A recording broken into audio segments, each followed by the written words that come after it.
ಜೈ ಶ್ರೀರಾಮ್. ಆಂಜನೇಯನನ್ನ ನೀನೇ ಕಾಪಾಡಬೇಕಪ್ಪ ರಾಮ. ಯಾಕಂದರೆ ಅಂಜನಾದ್ರಿಯಲ್ಲಿ ಆಂಜನೇಯನ ಪರಿಸ್ಥಿತಿಯನ್ನು ನೋಡಿದರೆ ನೀನೇ ಅಯೋಮಯ ಆಗಿ ಹೋಗ್ತಿ ಶ್ರೀರಾಮ.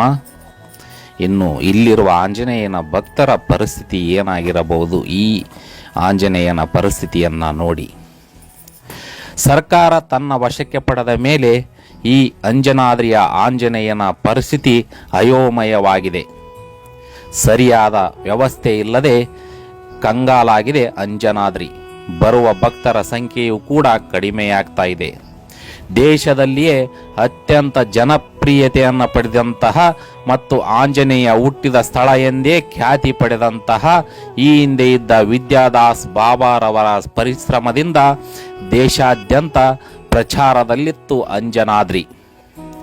ವಿದ್ಯಾದಾಸ್ ಬಾಬಾರವರನ್ನ ತೆಗೆದು ಈಗ ಸರ್ಕಾರ ತನ್ನ ಕೈವಶ ಮಾಡಿಕೊಂಡ ಮೇಲೆ ಇಲ್ಲಿ ಪರಿಸ್ಥಿತಿ ಯಾವ ರೀತಿ ಇದೆ ಅಂದರೆ ಆಂಜನೇಯನಿಗೆ ನೈವೇದ್ಯ ಕೊಡುವಂತಹ ತಟ್ಟೆಯ ಪರಿಸ್ಥಿತಿ ಹೇಗಿದೆ ನೋಡಿ.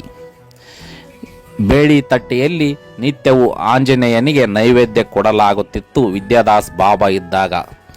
ಆದರೆ ಆ ತಟ್ಟೆಯನ್ನೇ ಬದಲಾಯಿಸಿಲ್ಲ ಇಲ್ಲಿಯ ಸರ್ಕಾರಿ ಅರ್ಚಕರು.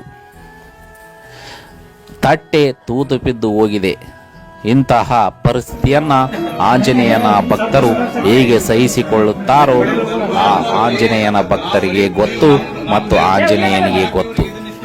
ಅಂಜನಾದ್ರಿಯನ್ನ ಪ್ರಪಂಚದಾದ್ಯಂತ ಅಭಿವೃದ್ಧಿಪಡಿಸಲು ಜನಾರ್ದನ ರೆಡ್ಡಿ ಅವರು ಸಾಕಷ್ಟು ಪ್ರಯತ್ನ ಮಾಡುತ್ತಿದ್ದರು. ಆದರೆ ಅವರಿಗೆ ಈಗ ಸ್ವಲ್ಪ ಸಂಕಷ್ಟ ಬಂದಿದೆ. ಮುಂದೆ ಆ ಪ್ರಯತ್ನ ಸಫಲ ಆಗುತ್ತೆ ಅನ್ನುವ ನಂಬಿಕೆ ನಮಗೆ ಇದೆ.